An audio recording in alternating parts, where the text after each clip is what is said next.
క్రీస్తునాథునందు మికిలిగా ప్రేమబడు ప్రేమైన సహోదరి సహోదరులారా, ఉపవాసం, దాన ధర్మాలు, ప్రార్థన, తపస్కాలం అంటేనే ఇవి మన మైండ్లో మెదిలాడుతూ ఉంటాయి. మనము ఒకరు చెప్పాల్సిన అవసరంలా ఆటోమేటిక్గా ఉపవాసం చేయాలని, ప్రార్థన చేసుకోవాలని, ఎప్పుడు ప్రార్థన చేయని వాళ్ళు కూడా ప్రార్థన చేస్తుంటారు. కొంతమంది ఎప్పుడు బైబిల్ చదివిన వాళ్ళు కూడా బైబిల్ చదువుతారు. ఫ్రైడే వచ్చిందంటే వాళ్ళు కేవలం ఫ్రైడేనే కాదు, పర్సనల్గా కూడా మనము పరిశుద్ధ సిలువ మార్గం చెప్పాలని చెప్తుంటారు. అంటే దీని ద్వారా మనకేమర్థమవుతుందంటే ప్రతి ఒక్కరూ పర్సనల్గా వాళ్ళు స్పెషల్ ఇంట్రెస్ట్ అనేది ప్రతి ఒక్క దాంట్లో తీసుకుంటారు ఈ యొక్క తపస్కాలం వచ్చినప్పుడు. అందుకే ప్రభు ఏమంటున్నాడంటే, ఈరోజు ముఖ్యంగా ఈనాటి మొదటి పట్టణాన్ని మీరు గమనించినట్లయితే అక్కడ కొంతమంది చెప్తున్నారు. ఏమంటున్నారంటే, ప్రభువు మమ్ము గమనింపనిచో మేము ఉపవాసము చేయనేలా. మేము ఉపవాసం ఉంటున్నామండి, కానీ అది ప్రభు చూస్తున్నాడా? చూస్తే మాకేమైనా ఫలితం ఉందా? వాక్యం చాలా క్లియర్గా చెప్తుంది. మేము ఉపవాసం ఉన్నాం, కానీ ప్రభువు మమ్ము చూడనిచో, మమ్ము గుర్తింపనిచో, ఒక ప్రొద్దు మేము ఉన్నంత మాత్రాన ప్రభు మమ్మల్ని గుర్తించకపోతే మరి ఎందుకు ఈ ఉపవాసం, ఎందుకు ఈ డ్రెస్సులు? కొంతమంది అది దుస్తులు వేసుకుంటారు, మాల అంటారు, మాల వేసుకుంటారు, జపమాల ధరిస్తారు, ఉపవాసం ఉన్నామని చెప్పి అందరికీ తెలిసేలా ప్రార్థన చేస్తున్నారు. అది ప్రజలకు తెలియాలనా లేకపోతే దేవుడికి తెలియాలనా? వీళ్ళ డౌటు. యెషయా గ్రంథంలో ఆ ప్రజలందరూ అడుగుతున్నారు, ఇదిగో మేము ఉపవాసం చేసేటప్పుడు ప్రభు గుర్తించకపోతే, ప్రభు చూడకపోతే మరి మా ప్రార్థన, ఈ యొక్క దాన ధర్మాలు ఇవన్నీ వేస్ట్ కదా అని వాళ్ళందరికీ వచ్చినటువంటి ఒక ఆలోచన. అందుకే ప్రభు ఏం చెప్తున్నాడంటే, ఇదిగో మీరు బాగానే డ్రెస్ చేసుకున్నారు, బాగానే ఉపవాసం ఉంటున్నారు, కానీ మీరు ఉపవాసం ఉంటున్నప్పుడు మీ లాభమును మీరు చూసుకుంటున్నారు. పేరుకు మాత్రం డ్రెస్ వేసుకున్నావు, జపమాల చేతిలో పట్టావు, చిన్న బుక్ పట్టుకున్నావు, ప్రతిరోజు జపం చెప్తున్నావు, కానీ చేయాల్సిన పని ఏదో పనులన్నీ చేస్తున్నావు. కానీ ప్రభు ఏమంటున్నాడంటే, మీ లాభములను మీరు చూసుకొనుచున్నారు, మీ పని వారిని పీడించుచున్నారు, మీరు తగులు ఆడుతున్నారు. ఇక ఆడబోతే రకరకాలుగా మీ కంఠస్వరం ఏమాత్రము కొద్దిగా కూడా తగ్గట్లేదు, బాగా గట్టిగానే ఎడాపెడ తిట్టు మాటలతో మాట్లాడుతున్నాడు. అలాంటప్పుడు ప్రభు నిన్ను ఎట్ట గుర్తిస్తాడండి? ఉపవాసం అంటే, ఉపవాసం ఉన్నప్పుడు కేవలం స్వామి చెప్పారు, కడుపు కాల్చుకొని ఉండడం కాదు, అన్నం తినకుండా ఉండడం కాదు. ఉపవాసం అంటే దేవునికి దగ్గరగా జీవించటము, దేవుడి యొక్క ఆలోచనలతో జీవించటము.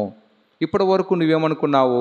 నేను పస్తుండి దేవుడి కోసం కడుపు కాల్చుకొని ప్రార్థన చేస్తున్నాను, అప్పుడు దేవుడు నాకు మంచి చేస్తాడు అనుకుంటున్నావు. కానీ ఇక్కడ ప్రభు ఏమంటున్నాడంటే, నేను ఇష్టపడే ఉపవాసం ఇది కాదు. నువ్వు గోని పంట ధరించుకో, లేకపోతే బూడిద నెత్తిన పోసుకో, ఇంకా నువ్వు ఏమన్నా చేసుకో, అది ఉపవాసమే కాదంటున్నాడు. మరి దేవుని యొక్క ఆలోచనలో ఉపవాసం అంటే ఏంటంటే ప్రభు చెప్తున్నాడు, నేను ఇష్టపడు ఉపవాసం ఇది. అది ఏంటంటే, మీరు అన్యాయపు బంధకములను విప్పండి. మీరు ఉపవాసం అని చెప్పి పేరు పెట్టి ఇప్పుడు ప్రార్థనలో ఉన్నారు కదా, ఇలాంటి సమయంలో ఎవరికి అన్యాయం చేయొద్దు. అది దేవుడికి ఇష్టమైనటువంటి ఉపవాసం. అంతేకాదు, మీరు ఎవరిని పీడించమాకు, నసపెట్టమాకండి. చీటికి మాటికి అనవసరంగా అపార్థం చేసుకొని అనుమానంతో వాళ్ళని పదే పదే పదే పదే పదే ఏమి లేకపోయినా కూడా క్వశ్చన్ల మీద క్వశ్చన్లు వేసి టార్చర్ చేస్తుంటారు కొంతమంది. కాబట్టి ఈరోజు ప్రభు ఇష్టపడే ఉపవాసం ఏంటంటే, నీకు ఎవరిపైన మనస్పర్ధలు ఉన్నా కూడా క్షమించేయి, వదిలేయి, ఎక్కువ మాట్లాడు మాకు. నువ్వు ప్రార్థనలో ఉన్నప్పుడు ఆ వ్యక్తి కోసం ప్రార్థన చేయి. ఇదిగో నీకు పలానా వ్యక్తి పడలేదు, ఇదిగో ప్రభువా నేను ఉపవాసం ఉన్నాను, ఈ సమయంలో ఆ వ్యక్తిని కోసం నేను ప్రార్థన చేస్తున్నాను, ఆ వ్యక్తితో నేను సఖ్యతగా జీవించేటట్టు నాకు మంచి మనసునివ్వు. అది నిజమైన ఉపవాసం.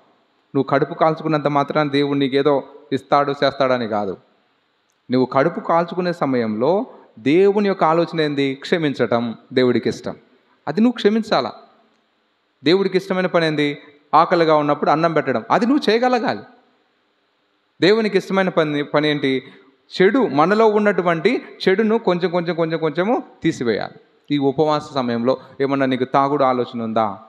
రోజు తాగుతున్నావా? కానీ ఈ యొక్క కనీసం ఈ 40 రోజుల పాటు నేను తాగడం మానేస్తాను. నీకు మంచిగా రోజు చికెన్ బిర్యానీ తినేది ఉంది, కానీ ఈ యొక్క సమయంలో నేను ఆ బిర్యానీ కట్ చేసి మామూలు సాధారణంగా మంచి ఫుడ్ తినేసి, ఇదిగో ఏదైతే ఈ బిర్యానీ తినకుండా నువ్వు కుదవపెట్టినటువంటి ఆ డబ్బుని పేదలకు ఇవ్వాలి. ప్రియమైన సహోదరి సహోదరులారా, ఇట్లా పోతే ప్రభు ఏం చెప్తున్నాడంటే ఇదే మాటల్లో అప్పుడేం చెప్తున్నాడు, ఇలా నువ్వు మంచి పనులు చేస్తే అప్పుడు ఏమవుతుందంట, అప్పుడు నా కృప ప్రాతకాల సూర్యుని వలె మీపై ప్రకాశిస్తుంది అని.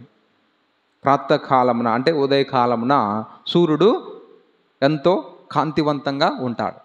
ఈరోజు దేవుని యొక్క కృప నీ ఇంటిపైన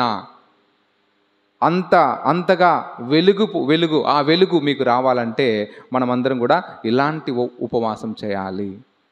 ఎవరి మీద కోపడడం కానీ, ఎవరితో గొడవ పెట్టుకోవడం కానీ, ఎవరితో సీటికి మాటికి మనస్పర్ధ అని తప్పుగా అర్థం చేసుకోవడం కానీ, అలాంటి కాదు. అందరినీ మంచి ఆలోచనతో మంచిగా మమేకమైపోయి కలిసిపోయి ఒకరినొకరు అర్థం చేసుకొని ప్రేమ కలిగి సహాయం చేసుకుంటూ ఇలాంటి ఆలోచనలతో ఉంటే అలాంటి ప్రార్థన, అలాంటి ఉపవాసం దేవుడు మెచ్చదగింది. అప్పుడు ఆ దేవుని యొక్క కృప మీ పైన ఉంటుంది అంటున్నాడు. అంతేకాదు, అక్కడేం చెప్తున్నాడు, మీ గాయములు త్వరగా మానును. కొంతమందికి కొన్ని వ్యాధులు వస్తాయి, అవి సామాన్యంగా మానవు. ఎందుకు మానవంటే నువ్వు ప్రార్థన అనే పేరుతో ఇతరులను క్షమించలేకపోతున్నావు. ఉపవాసంలో ఉండి కూడా నువ్వు ఇతరులను క్షమించలేకపోతున్నావు, ఇతరుల కోసం ప్రార్థన చేయలేకపోతున్నావు. అందుకే ఎటువంటి స్వస్థతలు మీకు జరగట్లేదు. ప్రభువు ఈరోజు ఏమంటున్నాడంటే నువ్వు క్షమించగలగాలి, నువ్వు ప్రేమించగలగాలి, నువ్వు ఇతరులకు సాయం చేయగలగాలి, ప్రార్థించగలగాలి. అప్పుడు మీ గాయములు త్వరగా మారుతాయంట. అంతేకాదు, ఇంకొక మాట చెప్తున్నాడు, మీ పుణ్యము మీకు ముందుగా నడుచును, నా సాన్నిధ్యము మీ వెంట వచ్చును. అంటే ఇక్కడ ప్రభు ఏం చెప్తున్నాడు, ప్రభువుని సాన్నిధ్యం మనతో ఉండాలంటే, ప్రభువుని యొక్క కృప వరాలు మనతో ఉండాలంటే మనం చేసే పుణ్యకార్యాలు మనకంటే ముందు కనపడాలా. మనం చేసే ఎదవ పనులు ముందు కనపడినాయి అనుకో, దేవుని యొక్క కృప మనతో ఉండదు. కాబట్టి ఈరోజు చాలా క్లియర్గా చెప్తున్నాడు, నీ పుణ్యము నీకు ముందుగా నడిచినట్లయితే నా సాన్నిధ్యం, నా కృప, నా దీవెనలు నీ వెంట వస్తాయని చెప్తున్నాడు. కాబట్టి ప్రియమైన సహోదరి సహోదరులారా, ఈరోజు ఉపవాసం అంటే మంచి చేయటం, ఇతరులకు మంచి చేయడం, ఇతరుల కోసం ప్రార్థించడం, అది నిజమైనటువంటి ఉపవాసం, దేవుడు మెచ్చదగినటువంటి ఉపవాసం అని ఈనాటి మొదటి పట్టణంలో ప్రభు మనకు చెప్తున్నాడు. అదేవిధంగా ఈనాటి సువిశేష పట్టణంలో మనం చూస్తే అక్కడ ఏం చెప్పబడుతున్నారు, అక్కడ కొంతమంది వచ్చి ఆ కాలంలో యోహాను శిష్యులు మరియు మేము పరిచయులు అంట ఎవరో. కాబట్టి ఇక్కడ చాలామంది చెప్తున్నారు, ఇదిగో యోహాను శిష్యులు, మేము పరిచయులం, మేమందరం కూడా ఉపవాసం ఉంటున్నాం, కానీ ఇదిగో నీ శిష్యులు ఉన్నారే వాళ్ళు మాత్రము ఉపవాసం ఉండట్లేదు, ఎందుకు అని అడుగుతున్నారు. కాబట్టి ప్రియమైన సహోదరి సహోదరులారా, ఏదేమైనప్పటికీ ఈరోజు ఉపవాసం కొంతమంది ఉంటున్నారు పరిశుద్ధ గ్రంథంలో అనేది అందరికీ క్లియరే కదా, క్లియరే. కాబట్టి ఈరోజు ముఖ్యంగా ఈ 40 రోజుల పాటు ఎందుకు ఉపవాసం ఉండాలనేది మనందరికీ కొంచెం ఆలోచించాల్సినటువంటి విషయం. ఎందుకంటే ఈరోజు ముఖ్యంగా ఉపవాసం ఎలా ఉండాలని చాలామందికి చాలా డౌట్లు. ఒకటి, దేవుడు మెచ్చదగిన ఉపవాసం అయితే మనము ఇతరులకు సహాయం చేయడం, నువ్వు అన్నం కడుపు కాల్చుకోవడం కాదు. రెండోది, ఉపవాసము మనము పరిశుద్ధ గ్రంథంలో చూస్తే 40 రోజులు 40 రాత్రులు 40 పగుళ్ళు కొంతమంది ఉపవాసం ఉన్నారు. నిర్గమకాండము 34వ అధ్యాయం 28వ వచనం చూస్తే, చదవాల్సిన అవసరం లేదు, నేను చెప్తాను. అక్కడ చూస్తే అక్కడ మోషే ప్రవక్త 40 రాత్రులు 40 పగలు ఆయన ఉపవాసాలు ఉంటాడు. ఆయన దేవుని సన్నిధానంలో ఉంటూ దేవునితో మమేకమైపోతూ అక్కడ ఆయన ఏమన్నా తిన్నాడా తాగాడా అనే విషయాల గురించి ఏమీ లేదు. ఆడ ఒకే ఒక మాట చెప్తుంది, 40 రాత్రులు 40 పగళ్ళు ఆయన దేవునితో ఆయన ఉన్నాడు అని. కాబట్టి ప్రియమైన సహోదరి సహోదరులు, అది సంపూర్ణమైనటువంటి ఉపవాసం. అది ఆ విధంగానే ఇంకా ఎక్కడ ఎవరున్నారంటే యేసుప్రభు ఉన్నాడు. మత్తయి శుభవార్తలో మనం చూస్తాం 4వ అధ్యాయంలో 1-2 వచనాలు చూస్తే అక్కడ యేసుప్రభు కూడా 40 రోజుల పాటు ఉపవాసం ఉన్నట్టుగా మనం చూస్తున్నాం. ఇది ఒక రకమైనటువంటి ఉపవాసం. అది 40 రోజుల పాటు కంప్లీట్గా దేవుని మీద ఆధారపడి అన్నము నీళ్లు లేకుండా ఉన్నటువంటి వాళ్ళు మోషే ప్రవక్త మరియు యేసుప్రభు. కానీ మనము కొంచెం పార్షియల్ ఫాస్టింగ్ అని చెప్పి చెప్తాం. అంటే 40 రోజుల వరకు కాదు, కానీ ఏదో కొద్ది రోజులు. దాన్ని మనం చూస్తే దానియేలు గ్రంథము 1వ అధ్యాయం 12వ వచనము మరియు 10వ అధ్యాయం 3వ వచనంలో మనం చూస్తే అక్కడ ఆయన 21 రోజుల పాటు కొంతమంది అక్కడ ఉపవాసం ఉంటారు. 40 నుంచి 21కి వచ్చింది. 21 రోజుల పాటు ఉపవాసం ఉంటారు. వాళ్ళు ఏం చేస్తారు? మంచి భోజనం కానీ మాంసం కానీ భుజింపలేదు, వాళ్ళు ద్రాక్షారసము సేవింపలేదు. అంటే వాళ్ళు ఇదివరకు మంచి మంచి మాంసము మంచి మంచి ఫుడ్ తినేవాళ్ళు. కానీ వీళ్ళ ఉపవాసం ఏంటంటే తింటారు కానీ ఇదివరకు తిన్నంత కాదు. అంటే ఈరోజు మనం కూడా ఉపవాసం అంటే ఇది పార్షియల్ ఉపవాసం. అంటే మనం అన్ని పూటలు తినాల్సిన అవసరం లేదు. ఏదో ఒక పూట మనం పస్తుండి లేదా ఎక్కువ ఖర్చు పెట్టి లగ్జూరియస్గా తినే వాళ్ళము మామూలుగా సాదాసీదగా తినడం, అది కూడా ఒక రకమైనటువంటి ఉపవాసం. అది కూడా పరిశుద్ధ గ్రంథంలో కొంతమంది చేస్తూ ఉన్నారని మనకు పరిశుద్ధ గ్రంథం తెలియజేస్తుంది. ఇక అపోస్తల కార్యములు 9వ అధ్యాయం 9వ వచనంలో చూస్తే అక్కడ పౌలు సౌలుగా ఉన్నప్పుడు, ఆయన పౌలుగా మారే ముందు ఆయన 3 రోజుల పాటు ఉపవాసం ఉంటాడు. 3 రోజుల పాటు ఆయన ఏమీ చూడలేదు, ఏమీ తాగలేదు అని చెప్పి ఉంది. చూడలేకపోయినాడు, పాపం ఏమి తినలేకపోయినాడు. కాబట్టి అంటే 40 రోజుల ఉపవాసం, 21 రోజుల ఉపవాసం, తర్వాత 3 రోజుల ఉపవాసం అనేది పరిశుద్ధ గ్రంథంలో ఉంది. ఇంకా మనం చూస్తే న్యాయాధిపతుల గ్రంథము 20వ అధ్యాయము అక్కడ 26వ వచనంలో చూస్తే అక్కడ ప్రజలందరూ, ఇశ్రాయేలు ప్రజలందరూ కూడా బేతేలునకు వచ్చి అక్కడ ఒక రోజంతా కూడా ఉపవాసం ఉంటారంట. 1 డే ఫాస్టింగ్, ఒక రోజు మాత్రమే ఉపవాసం ఉంటారు. అది ఎప్పుడు? సాయంత్రం నుండి మళ్ళీ సాయంత్రం వరకు. అది యూదులు చేసేటువంటి ఫాస్టింగ్ అన్నమాట. సన్ రైజ్ నుంచి సన్సెట్ వరకు, లేదా సన్సెట్ నుంచి మళ్ళీ సన్సెట్ వరకు ఆ యొక్క 24 అవర్స్ ఫాస్టింగ్ అని చెప్పేసి చేస్తారు. కాబట్టి ప్రియమైన సహోదరి సహోదరులారా, ఈ విధంగా మనం చూస్తే ఇవి డిఫరెంట్ టైప్స్ ఆఫ్ ఫాస్టింగ్. అంటే ఎన్ని రోజులు ఉండాలనేది అక్కడ పరిశుద్ధ గ్రంథంలో ఉంది. ఇక మనం చూస్తే పబ్లిక్ ఫాస్టింగ్ అంట. కొన్నిసార్లు దేవుడు ఏం చెప్తున్నాడంటే కొన్ని పట్టణాల మీద ఆయన కోపాన్ని చూపిస్తున్నాడు. మనం చూస్తాం నినివే పట్టణాన్ని దేవుడు ఆ ప్రజల యొక్క ప్రవర్తనను బట్టి, ఇదిగో ఈ పట్టణాన్ని నేను ధ్వంసం చేయబోతున్నాను, కాబట్టి వీళ్ళలో మార్పు లేదు, వీళ్ళు ఎప్పుడు కూడా దేవునికి ఆజ్ఞలకు వ్యతిరేకంగా జీవిస్తున్నారు, కోపతాపాలతో, వ్యభిచారంతో, లేదా పగ ప్రతీకారాలతో, ఎప్పుడు చూసినా మోసం చేయాలనేటువంటి ఇలాంటి ఆలోచనలతో ఉన్నారు. కాబట్టి దేవుడు ఆ సృష్టిని చూసి వీళ్ళను ఇక భూమి మీద వీళ్ళకు నిలువ ఉండకూడదని చెప్పి వాళ్ళని శపించబోతున్నాడు. అప్పుడు అక్కడ ఉన్నటువంటి ప్రజలు రాజు సహితము, రాజు నుంచి పేదవారు సహితం ప్రజలందరూ కూడా గోనె పట్టలు ధరించి రాజరేఖ బట్టలను వదిలేసి వాళ్ళందరూ కూడా బూడిదను పూసుకొని వాళ్ళందరూ కూడా 40 రోజుల పాటు ఉపవాసం చేశారు. ఎందుకు? ఆ రాజ్యం బాగుపడాలని, ఆ పట్టణము నాశనం కాకూడదని. ఆడ దేవుడని చెప్పాలా 40 రోజుల పాటు ఉపవాసం ఉండని చెప్పాలా. దేవుడేమంటే నేను నాశనం చేయబోతున్నానని చెప్పాడు. కానీ వీళ్ళందరూ కూడా దేవుని మనసును గెలుచుకోవాలి, దేవుని కోపం నుండి ఆయనను మనసు మార్చుకొని మన పైన ప్రేమ చూపించాలి. అది ఎలా జరుగుతుంది? ప్రార్థన చేయడం ద్వారా, ఉపవాసం ఉండడం ద్వారా.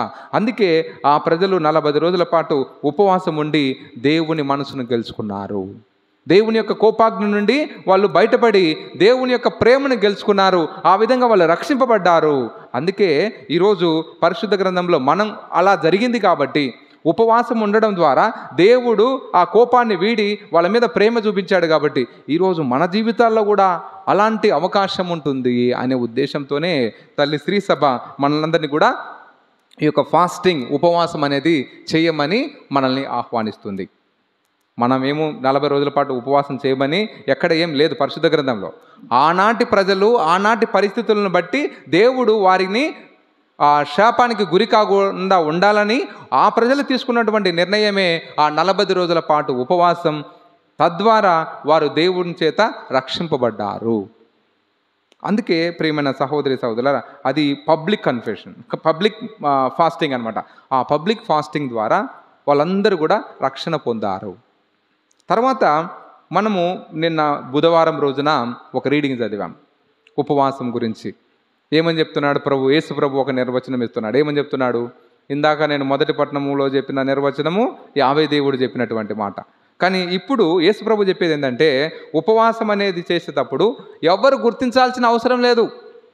ఇదిగో అదృశ్యుడై ఉన్నటువంటి నీ తండ్రి, నీ దేవుడు నిన్ను గుర్తిస్తాడు. నీవు బాగా అందరికీ తెలియాలని ఉపవాసం ఉండేటట్టు, అందరు చూడాలని చేసేటట్టు దాన ధర్మాలు కానీ, ప్రార్థన కానీ, ఉపవాసం కానీ అందరు చేసేటట్టు చేస్తే, మేళ తాళాలతో చేసి చప్పట్లు కొట్టించుకుంటే ఆ క్రెడిట్ నీకు ఇక్కడే వచ్చింది. ఇక నువ్వేమి పుణ్యం ఆశించొద్దు. ఇందాకేమని చెప్పాడు ప్రభు? పుణ్యము నీకంటే ముందు నడవాలి, తర్వాత దేవుని యొక్క అనుగ్రహాలు నీ ఎంబడి వస్తాయన్నాడు. నువ్వు ఉపవాసం ఉంటున్నా అని చెప్పి అందరికీ చెప్పించుకొని అందరి చేత క్లాప్స్ కొట్టించుకుంటే ఆ క్రెడిట్ నీకు ఇక్కడ వచ్చింది. మళ్ళీ నీకు దేవుని సాన్నిధ్యం ఎట్టొస్తుంది? రాదు. అందుకే నువ్వు చేసేటువంటి ఉపవాసం ఎవరికి తెలియాల్సిన అవసరం లేదు. అది ఇట్స్ యువర్ పర్సనల్, అంతే. అది నీ మనస్సాక్షికి, నీ హృదయానికి సంబంధించింది. అందుకే ఈ ఉపవాస సమయంలో ముఖ్యంగా మనం ఏం చేయాలంటే, మన కంటిని, మన నోటిని, మన శరీరాన్ని అదుపులో పెట్టుకోవాలి, మన హృదయాన్ని అదుపులో పెట్టుకోవాలి. ఉపవాస సమయంలో మనము కన్ను ఏం చూస్తే అది తినాలని, ఏం చూస్తే అది తాగాలని, మనం కొన్నిసార్లు మనకు ఇష్టం లేని ప్రదేశాలకు కూడా మనం పోతుంటాం. ఎందుకంటే సైతానుడు అలా ప్రేరేపిస్తుంటాడు. కాబట్టి ఈ ఉపవాస సమయంలో మన కన్నుని మనము అదుపులో పెట్టుకోవాలి. సైతాను మనని ఎట్ట దెబ్బ కొడుతుందంటే, ముందు ఆకలితోనే దెబ్బ కొడుతుంది. యేసుప్రభు కూడా ఆయన ఉపవాసం చేస్తున్నప్పుడు సైతాను టెంప్ట్ చేసింది ఏదంతో ఫస్ట్ ఆకలితోనే. కాబట్టి నువ్వు పెద్ద పాపం చేయాల్సిన వల్ల నీ ఆకలే నీకు శత్రువుగా మారిపోతుంది ఉపవాస సమయంలో. కాబట్టి మన కన్నుని మనం అదుపులో పెట్టుకోవాలంట. రెండోది, మన మాటని మనం ఎవరిని తిట్టకూడదు, ఎవరి మీద కోపడకూడదు అని చాలా సీరియస్గా ఉంటాం, బాగా ప్రార్థనలో ఉంటాం. కానీ ఎవడో ఒకరు వచ్చి మనం డిస్టర్బ్ చేస్తూనే ఉంటారు. కాబట్టి ఈ ఉపవాస సమయంలోనే మనం చాలామందితో గొడవ పెట్టుకుంటుంటాం. కాబట్టి ఈ 40 రోజుల పాటు దేవుడు మనకిచ్చేది ఏంటంటే, మన నోటిని మనము అదుపులో పెట్టుకోవాలి. మూడవదిగా మన హృదయం మంచిదేనా? హృదయం నుండి ఏమొస్తుంది? ప్రేమ రావాలా. కానీ మనం హృదయం నుంచి ఏమొస్తుంది? కుళ్ళు, కుట్ర, కోపము, పగ, ద్వేషము, ఎన్నెన్నో వస్తాయి. కానీ వాటన్నిటిని కూడా పక్కన పెట్టాలి. ప్రభు హృదయం నుండి మనందరికి కూడా ప్రేమ వచ్చింది. కాబట్టి అలాంటి ప్రేమను మనందరం కూడా ఇతరులకు చూపించాలి. ఆత్మ పరిశీలన చేసుకుందాం. దేవుడు మనందరినీ దీవించునుగాక. పిత, పుత్ర, పవిత్ర ఆత్మ నామమున